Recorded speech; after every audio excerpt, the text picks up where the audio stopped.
pemirsa, penonton setia Tempo, jumpa lagi bersama saya Vicky Ramadhani di dalam program podcast Teras Negeri. Pemirsa, kalian dapat menyaksikan video ini di kanal YouTube Tempo.co. Kali ini kita kedatangan tamu yang sangat spesial, yaitu calon Bupati Bogor, Kang Rudi Susmanto, atau yang akrab saat ini dipanggil Kang Rudi. Halo Kang, selamat datang di Tempo. Terima kasih sudah mengundang saya Om Vicky. Saya terima kasih sudah datang di tengah kesibukannya ya. Izin Kang, sebelum aku melanjutkan diskusi, ingin memperkenalkan diri Kang dulu ya. Baik pemirsa, sebelum kita lanjut berbincang dengan Kang Rudi, saya akan membacakan terlebih dahulu sekilas profil tentang beliau. Rudi Susmanto lahir di Sukoharjo pada 15 Agustus 1985. Beliau adalah Ketua DPRD Kabupaten Bogor termuda sejak 2019. Lelaki yang kini sudah genap berusia 39 tahun itu merupakan calon Bupati Bogor nomor urut 1 yang saat ini berpasangan dengan Ade Ruhandi atau biasa dipanggil Jaro Ade. Rudi Susmanto resmi mendapat dukungan dari 8 partai, yakni Gerindra, Golkar, Demokrat, PAN, P3, PKS, PKB, dan Nasdem. Wow, cukup banyak ya. Meski besar di Surakarta, darah Sunda mengalir kental di dalam diri Kang Rudi. Ayah Kang Rudi adalah seorang prajurit TNI AD asal dari Majalaya, Bandung Selatan. Sementara ibunya berasal dari Sumedang, Jawa Barat. Ayah dan kakeknya adalah prajurit TNI AD yang pernah bertugas di berbagai kesatuan elit seperti Kopassus dan RPKAD. Mungkin pemirsa penonton setia Tempo tanpa berlama-lama bisa kita langsung diskusi aja nih sama Kang Rudi.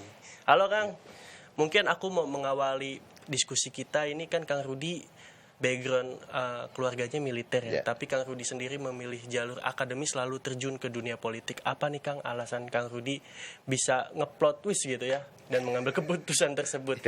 Jadi memang lulus SMA, karena kita juga pernah mengalami era masa reformasi tahun 98. Oh ya. Jadi saya pada saat lulus SMA tidak terfikir sedikit pun untuk saya melanjutkan ke jenjang kuliah. Karena bicara kuliah kita juga melihat kondisi pada saat itu anak tentara, ibu-ibu rumah tangga, apalagi tentara biasa, hanya seorang prajurit. Orang tua saya pensiun itu pangkat terakhir pembantu letnan 1. Maka saya memutuskan pada saat itu, karena saya lahir besar di lingkungan TNI, di lingkungan militer, di asrama grup 2 Kopassus. Saya lulus SMA, bagaimana caranya saya juga punya cita-cita yang sama dengan orang tua saya. Saya ingin menjadi anggota TNI. Oh iya. Saya daftar Bintara TNI gagal, sampai daftar Tamtama pun gagal, daftar Akademi Militer gagal. Lalu akhirnya ibu saya meminta, udah kamu kuliah. Saya pun kuliah, daftar gelombang 3 hari terakhir itu pun universitas swasta.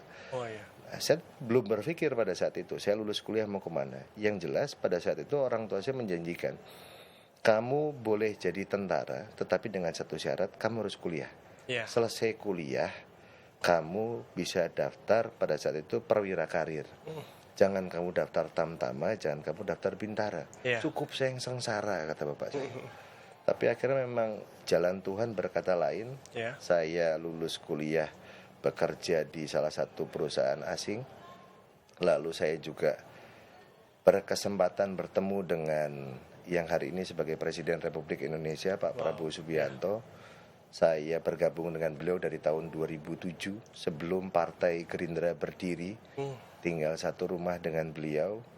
Dan pada saat tahun 2019 saya baru memutuskan terjun dalam kontestasi pemilu legislatif DPRD Kabupaten Bogor. Jadi memang tidak ada rencana, bukan cita-cita, semua mengalir begitu saja dalam hidup. Justru misteri-misteri hidup itu yang nggak bisa kita tebak ya Kang. Tapi kok bisa tuh Kang berkesempatan ketemu sama Pak Prabowo ya pada saat tahun 2007 itu? Memang ceritanya cukup panjang pada saat itu. Saya berkesempatan bertemu dengan beliau, lalu kita mengagendakan pertemuan. Setelah ketemu beliau tanya-tanya kepada saya, orang tuamu kerja di mana? Orang tua saya tentara, Pak. Dinasnya di mana? Orang tua saya dinas di asrama grup 2 Kopassus. Namanya siapa? Bapak nggak akan kenal, Pak. Bapak pada saat itu tahun 96 sebagai Komandan Jenderal Kopassus bintang 2. Bapak saya mungkin pangkat masih sersan 1, sersan kepala. Saya menyampaikan, bapak saya namanya Dada Hada Hardiana. Langsung beliau ngomong, Itu bapaknya orang Bandung, betul Pak, orang Bandung, orang Majalaya, Bandung Selatan. Itu bapakmu yang selama ini berjuang, bertempur bareng dengan saya di Timur Timur. Telepon bapakmu. Akhirnya saya sambungkan telepon dengan orang tua saya.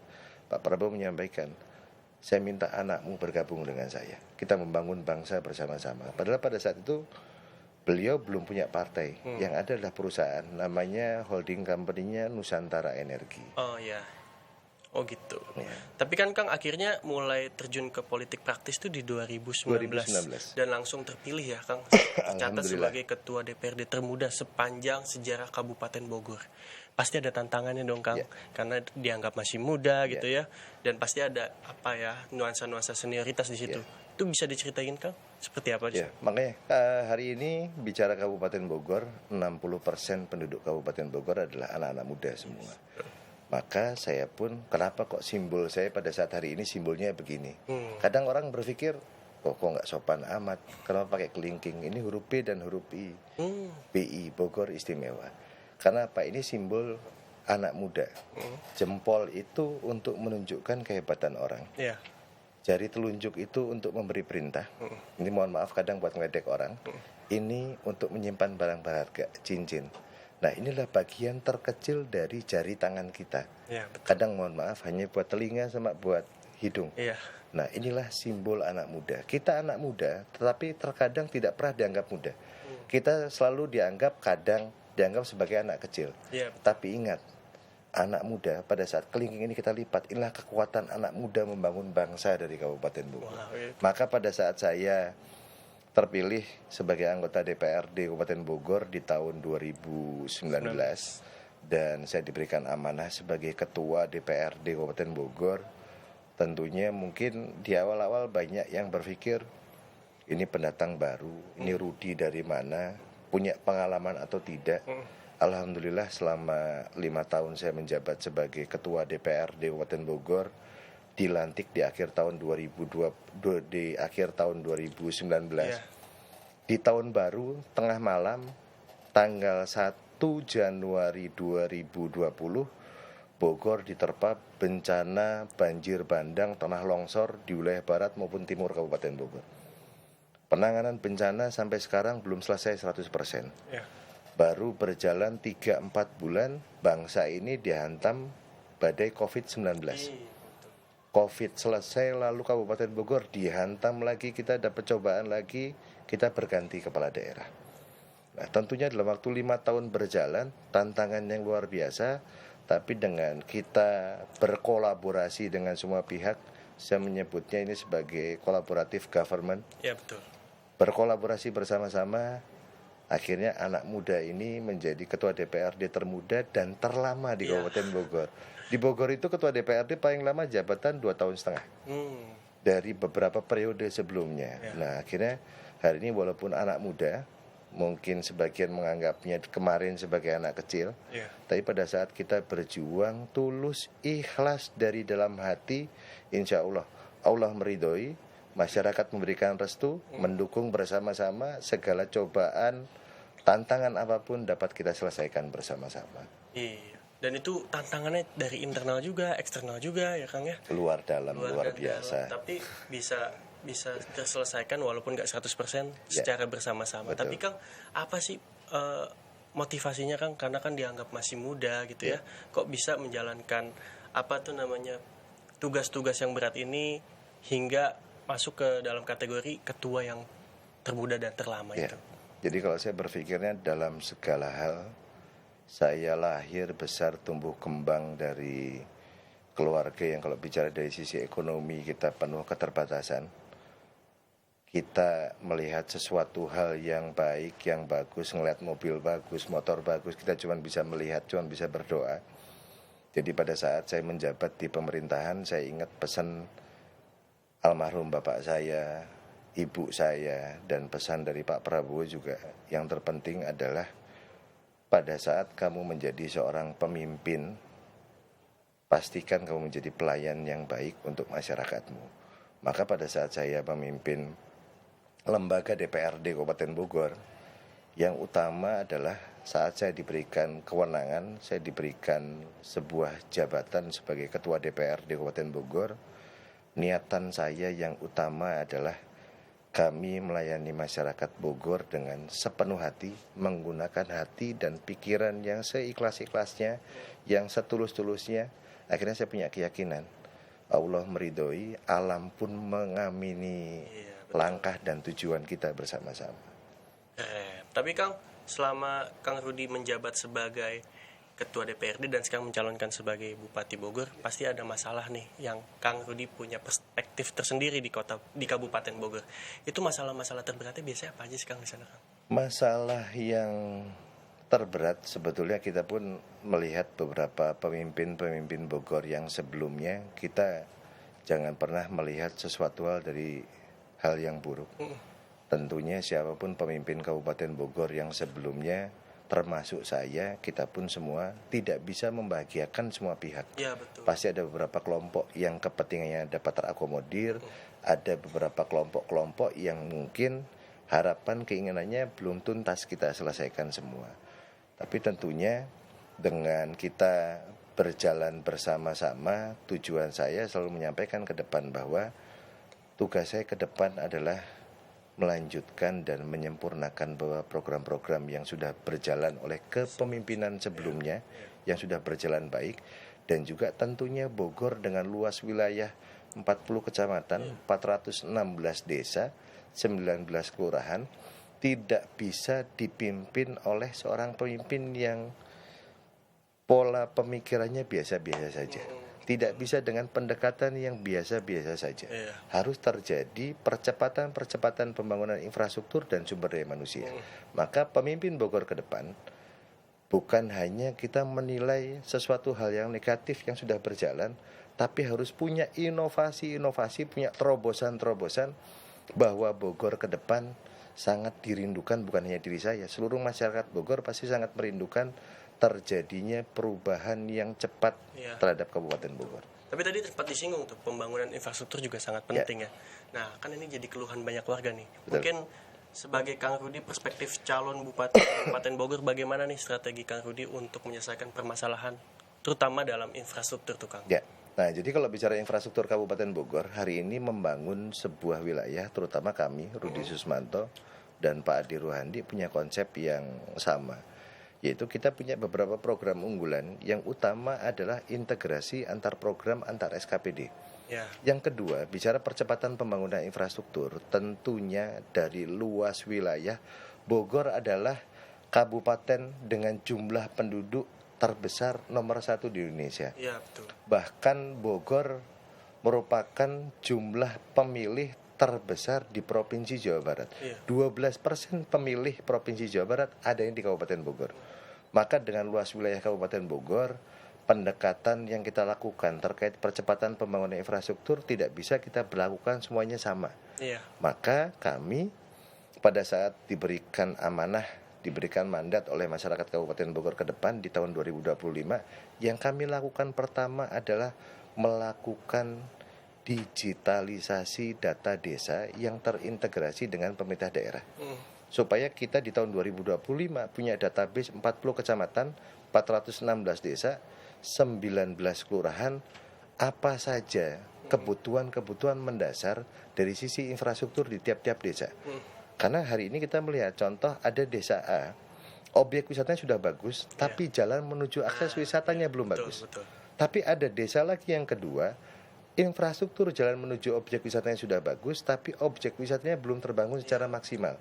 Maka membangun Kabupaten Bogor bukan dibangun atas dasar keinginan pimpinannya, tapi membangun Kabupaten Bogor harus berangkat dari apa yang dibutuhkan oleh masyarakat Kabupaten Bogor sendiri. Karena kan permasalahan saat ini terutama untuk infrastruktur kan belum terintegrasinya data tersebut, sehingga banyak daerah-daerah yang belum terjamak dan belum terinfokan hingga ke pemerintah. Jadi akhirnya jangan karena contoh saya kepala daerah dekat dengan kepala desa A, desa itu aja terus yang dibangun.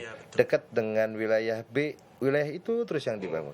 Hari ini kita harus betul-betul melihat, ayo berangkat dari data yang konkret, berangkat dari data yang lengkap, data jumlah kependudukan Kabupaten Bogor saja berbeda-beda. Ya. Maka pada saat kita terapkan data digital desa yang terintegrasi dengan pemerintah Kabupaten Bogor, dan kita pun ke depan terkait RT RW pada saat insentifnya ditambah, maka tugasnya pun bertambah. Tugasnya apa? Menginput data sosial ekonomi kemasyarakatan. Ya. Lalu yang kedua, menginput data kebutuhan-kebutuhan infrastruktur baik UMKM dan lain sebagainya.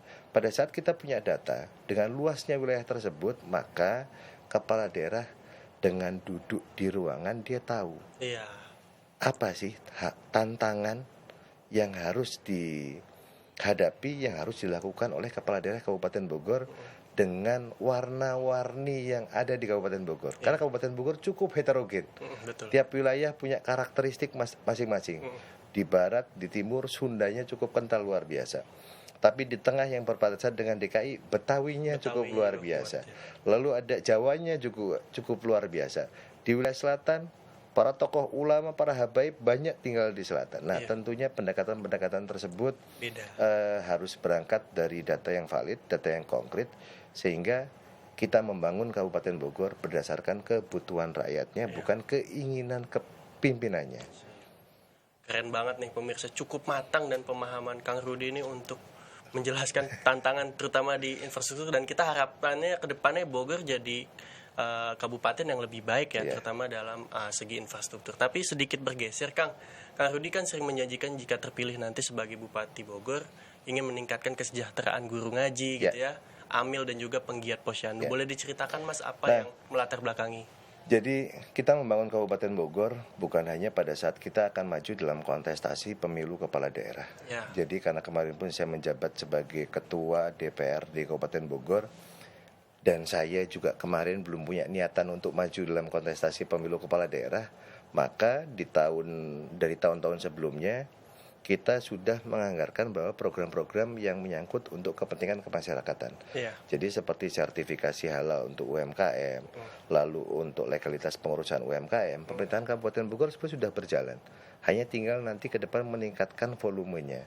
Maka di tahun 2025, pada saat kita bicara keumatan, insentif-insentif yang sudah berjalan hari ini, contoh insentif guru PAUD. Guru PAUD itu kurang lebih ada 20.000 guru PAUD. Yang dapat insentif yang terdata baru 8.000 guru. 12.000 guru PAUD-nya belum.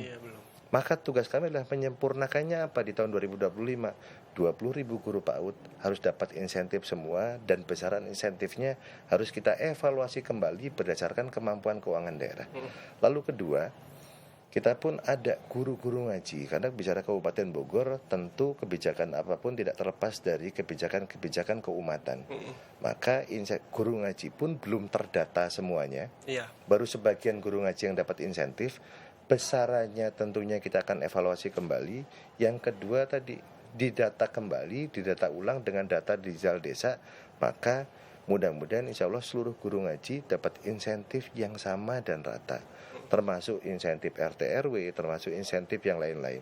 Nah, tentunya kita pada saat menerapkan berapa besaran insentifnya, kita kaji potensi pendapatannya harus kita optimalkan seperti apa, sehingga semua kepentingan masyarakat dapat terakomodir. Nah, di tahun 2025 yang sudah kita anggarkan di tahun perencanaannya tahun 2024, salah satunya adalah siapapun nanti Bupati Bogor yang terpilih, siapapun nanti Bupati Bogor yang akan menjabat di tahun 2025, kita ada namanya bantuan keuangan infrastruktur desa atau 1 miliar satu desa. Nah, angkanya di tahun 2025 berubah menjadi 1,5 miliar. Nah, 1,5 miliar itu untuk apa? Yang 1 miliar dapat digunakan untuk kegiatan infrastruktur dan sosial ekonomi kemasyarakatan, tetapi yang 500 jutanya adalah memberikan kewenangan kepada pemerintah desa untuk menyelesaikan beberapa kebutuhan-kebutuhan di pemerintah desanya. Salah satunya adalah menambah insentif bagi perangkat desa, tokoh-tokoh masyarakat, guru ngaji, lalu bisa membantu untuk majelis-majelis, kobong-kobong di Kabupaten Bogor masih cukup banyak jumlahnya, bantu untuk sarana prasarana ibadah. Dan itulah yang sudah kami bahas bersama DPRD Kabupaten Bogor dengan pemerintah daerah Kabupaten Bogor di tahun 2024 yang masuk dalam KUA PPAS 2025. Dan mudah-mudahan nanti 2025 siapapun yang memimpin Kabupaten Bogor, anggarannya sudah tersedia, dan tinggal dilaksanakan. Tapi ketika dana itu diberikan ke desa, harus ada yang mengkontrol dong, Kang. Nah, tentunya kontrolnya adalah dengan sebuah kebijakan. Kebijakannya apa? Maka tugas kepala daerah nanti yang terpilih di tahun 2025 harus menyusun peraturan bupati sebagai payung hukumnya. Tapi menyusun peraturan bupati pastikan dikaji secara komprehensif. Ya, betul. Bukan keinginan bupati. Tapi kenapa harus dikaji secara komprehensif? Pertama, harus sesuai dengan ketentuan peraturan perundang-undangan yang berlaku. Yang kedua, tentunya segala kebijakan yang dibuat kembali lagi sesuai dengan yang dikehendaki dibutuhkan masyarakat. Iya. Jadi nanti ketika dana itu diberikan ke desa nggak dipakai sewenang-wenang oleh desa itu sendiri, Insya Allah akan tapi digunakan dikontrol dengan ya, baik. Betul. hingga tersebut bisa digunakan sebaik-baiknya gitu. Tapi Kang, secara strategi Kang Rudi nih untuk memberantas atau mengatasi kemiskinan dan lapangan pekerjaan yang sulit di Kabupaten Bogor itu seperti apa, Kang? Nah, ini hal yang sangat menarik. Inilah program unggulan kita.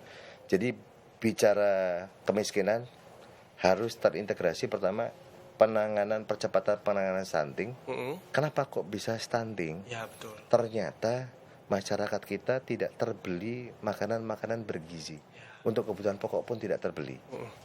Nah, kenapa kok tidak terbeli? Karena rakyatnya miskin. Kenapa rakyatnya miskin? Karena rakyatnya tidak bekerja, menganggur. Maka 3 hal ini harus kita selesaikan bersama-sama.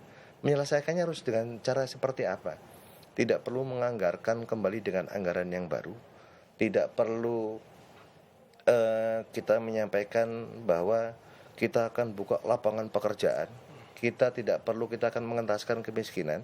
Tapi dengan integrasi antar program, antar SKPD, cukup dengan kebijakan kepala daerah, cukup dengan kebijakan pemerintah daerah. Apa itu integrasi program antar SKPD? Inilah yang kita persiapkan. Makanya kita bisa menyampaikan bahwa pada saat kami diberikan amanah, diberikan mandat sebagai kepala daerah nanti, kami akan buka minimal 10.000 wirausaha baru. Caranya seperti apa? Integrasi antar program antar SKPD, contoh. Pertama, Dinas Tenaga Kerja membuat klaster pencari kerja di tingkat desa atau tingkat kecamatan. Maka terciptalah One Village, One Product tadi, sesuai dengan potensi desanya masing-masing. Contoh, ada 500 pencari kerja melakukan, lalu yang membuat pelatihan, contoh pelatihan budidaya ikan lele. Yang bikin pelatihan siapa? Dinas Pemuda dan Olahraga. 500 orang ikut pelatihan budidaya ikan lele di Dispora. Selesai ikut pelatihan 500 orang tadi, di tahun yang bersamaan Dinas Perikanan Peternakan sudah menyiapkan bantuan untuk 500 orang. Contoh, 1 orang dapat bantuan 10 kolam bioflok, dapat bantuan bibit, dapat bantuan pakan, dan yang terpenting adalah dapat pendampingan penyuluh perikanan sampai dia selesai panen. Nah, selesai diberikan bantuan oleh Dinas Perikanan Peternakan, Disperindak dan BUMD kita, BUMD, yang membeli produk-produk mereka, hasil panen mereka. Dari 500 orang kali 10 kolam, maka di satu desa, satu kecamatan ada 5.000 kolam. Maka dari 5.000 kolam tadi, satu kolam bisa menghasilkan berapa kintal atau berapa kilogram, dibeli oleh BUMD. Disperindak tugasnya apa? Mana data industri pengolahan ikan di Kabupaten Bogor yang membutuhkan bahan baku ikan lele. Selesai didistribusikan, dibeli lagi oleh pemerintah daerah, dijual kepada perusahaan-perusahaan yang ada di Kabupaten Bogor. Maka Kabupaten Bogor pun punya BUMD untuk mengembangkan usaha. Pertama punya Bank Tegar Beriman, punya BUMD lagi yang kedua BPRS Syariah, yang ketiga kita punya namanya Lembaga Keuangan Mikro. Tadi kalau satu SKPD kita wajibkan ada 500 orang. Integrasi antar program antar SKPD, seluruh SKPD, kita punya 32 SKPD.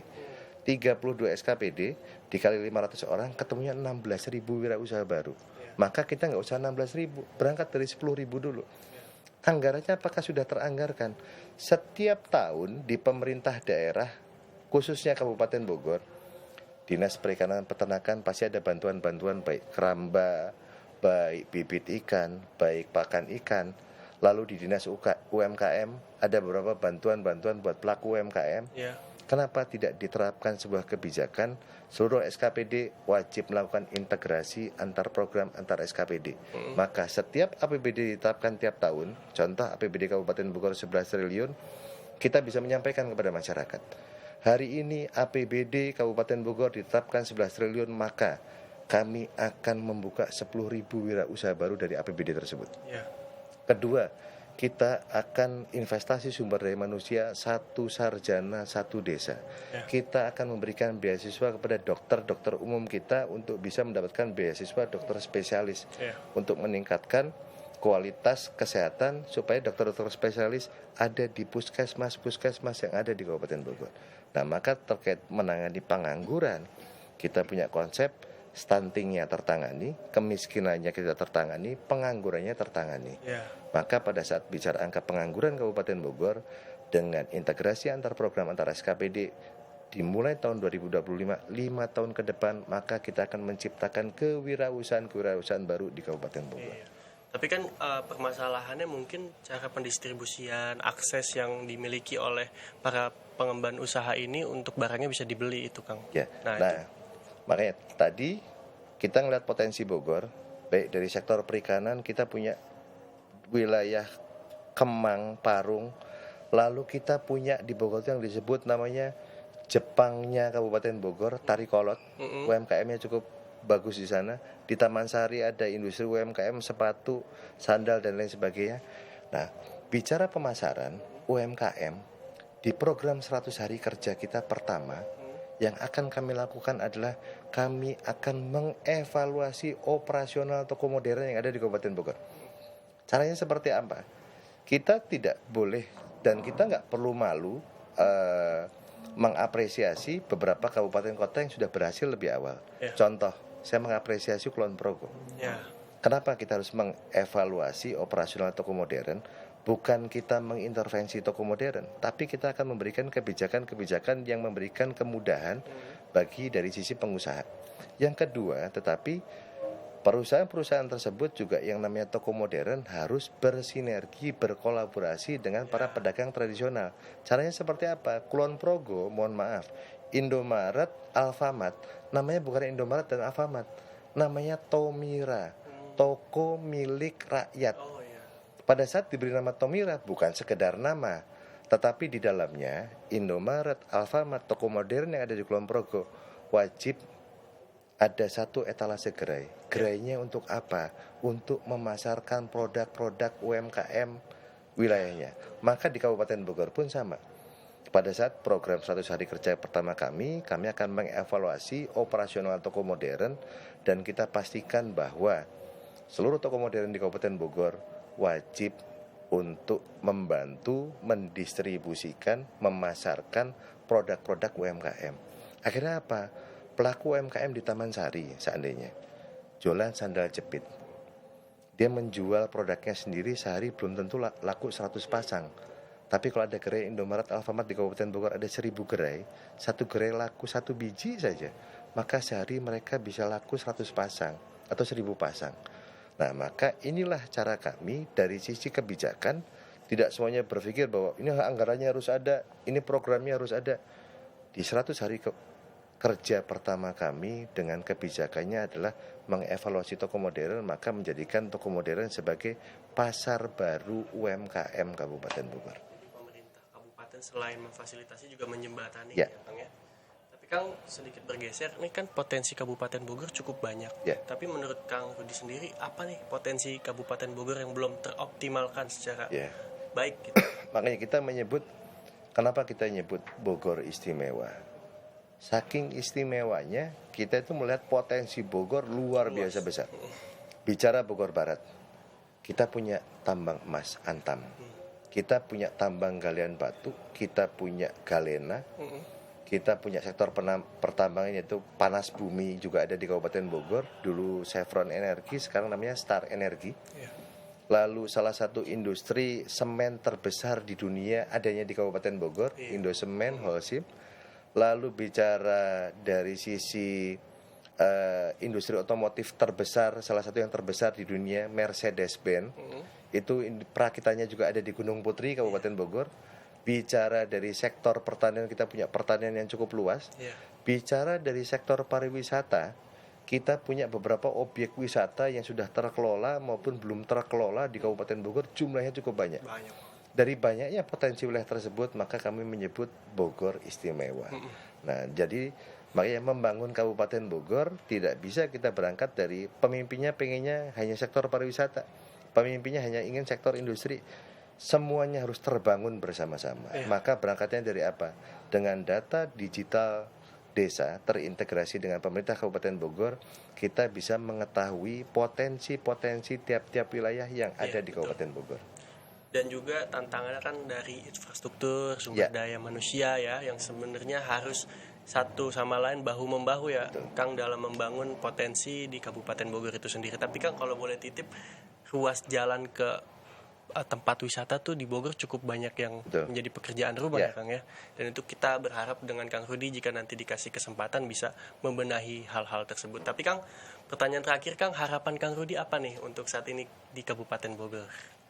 Harapan terbesar saya adalah kita Bogor tidak bisa dibangun oleh pemimpin yang melakukan pendekatan dengan cara yang biasa-biasa saja. Dan luas wilayah Kabupaten Bogor, keberagaman yang ada di Kabupaten Bogor, tentunya Kabupaten Bogor tidak bisa dibangun oleh satu orang. Ya, betul. Kabupaten Bogor tidak bisa dibangun oleh satu suku. Kabupaten Bogor tidak bisa dibangun oleh satu agama. Kabupaten Bogor harus dibangun dengan kebinekaan. Dan Kabupaten Bogor harus dibangun oleh orang-orang yang sayang dan cinta terhadap Kabupaten Bogor. Keren banget. Tapi Kang, aku boleh titip tuh ya Kang ya? Apa? Yang infrastruktur jalan ke wisata dan kita pungli itu Kang. Ya, sebelum dari sisi infrastruktur, kita sudah mempersiapkan, dan saya bersyukurnya hari ini adalah Presiden Republik Indonesia terpilih tinggalnya di Kabupaten Bogor. Maka beliau pun pada saat seminggu sebelum beliau dilantik, beliau sudah minta data. Data apa yang beliau minta? Data ruas jalan sekabupaten Bogor untuk biaya pemeliharaan dan perbaikan butuhnya berapa. Yang kedua, berapa jumlah kebutuhan biaya untuk perbaikan dan pemeliharaan infrastruktur pendidikan sekabupaten Bogor. Akhirnya kita jelaskan kepada beliau. Salah satunya adalah kita punya beberapa objek-objek strategis infrastruktur yang harus segera diselesaikan, baik nasional maupun daerah. Salah satunya adalah Jalan Bojong Gede Kemang, yang mana APBD kita kalau kita selesaikan dalam waktu 1 tahun anggaran, kita nggak akan sanggup. Maka kita pun butuh bantuan dari pemerintah pusat. Nah, termasuk jalan-jalan menuju objek-objek wisata di Kabupaten Bogor. Maka dengan kita mengevaluasi besaran bantuan keuangan infrastruktur desa, karena masuknya statusnya jalan desa, maka itulah kita gunakan untuk intervensi percepatan pembangunan infrastruktur di tingkat desa. Dan hal yang lebih penting lagi adalah membangun Kabupaten Bogor, membangun sumber daya manusia tidak terlepas dari 2 aspek penting, yaitu aspek kesehatan dan aspek pendidikan. Karena investasi terbaik hari ini bukan kita beli tanah, bukan kita beli rumah, bukan deposito bank, tapi investasi terbaik hari ini adalah investasi sumber daya manusia. Dan yang paling penting adalah adanya aksesibilitas yang mudah dari pemerintah kabupaten ke pemerintah pusat ya Mas ya. Oke, Kang, mungkin masih banyak ya sebenarnya yang mau kita diskusikan dan semoga dilancarkan Kang. Nanti kalau insya Allah terpilih main lagi ke Tempo dengan perspektif yang berbeda. Kapanpun diundang, insya Allah saya hadir. Siap. Terima kasih Kang. Baik pemirsa penonton setia Tempo, menarik sekali diskusi kita dengan Kang Rudi pada kali ini. Tapi nggak terasa nih kita udah masuk di segmen terakhir. Tapi sebelum saya menutup diskusi kita, mari kita dengarkan closing statement dari Kang Rudi. Mungkin Kang Rudi ada yang mau disampaikan untuk masyarakat Kabupaten Bogor, untuk pemimpin sebelumnya, untuk apapun yang udah Kang Rudi jalankan, mungkin bisa disampaikan Kang. Baik, terima kasih. Dan tentunya untuk seluruh masyarakat Kabupaten Bogor yang memiliki kedaulatan politik, satu suara Anda menentukan nasib Kabupaten Bogor 5 tahun ke depan. Jangan lupa, pastikan datang ke TPS di tanggal 27 November 2024. Dan saya selalu berpesan, satu nusa, satu bangsa, satu bahasa, satu tanah air Indonesia, satu untuk Bogor Istimewa menuju Bogor Gemilang. Salam Bhinneka Tunggal Ika, wabillahi taufiq wal hidayah. Wassalamualaikum warahmatullahi wabarakatuh. Keren. Terima kasih Kang Rudi sudah berkunjung ke Tempo. Baik pemirsa, program Teras Negeri akan kembali dengan sejumlah kepala daerah yang memberikan inspirasi untuk kemajuan negeri. Saya Vicky, mewakili kru yang bertugas, pamit undur diri, sampai jumpa.